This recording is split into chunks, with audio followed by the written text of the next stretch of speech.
Hey guys, welcome back to my channel. Today, as you can tell from where I'm sitting, we are doing another lookbook. I have been loving doing lookbooks on my channel, so if you guys ever have any ideas for me, I would love to hear them.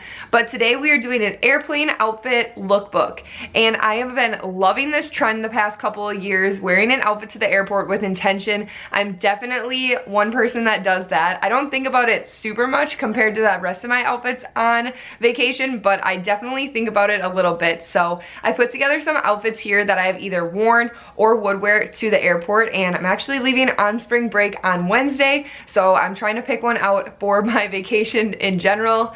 But I wanted to show you guys some stuff before I got into it. I just have on these new necklaces and earrings from Forever 21, and I have on this new shirt that is from Shop Girls Girls Girls, and I will be tagging their Instagram below. If you guys go on to their website and use my discount code Jenna25, you will get 25% off your entire purchase. So I will be doing more info on that probably on my Instagram in the next week or so. I'm going to be doing a giveaway, so you guys make sure you're following me on Instagram so you don't miss that giveaway, because it is going to be super fun. I'm going to be featuring this shirt as well as a lot of other cute and comfy outfits, so I hope you guys can find some inspiration from this video. And with that being said, I'm just going to get right into this video. Make sure you guys subscribe and enjoy.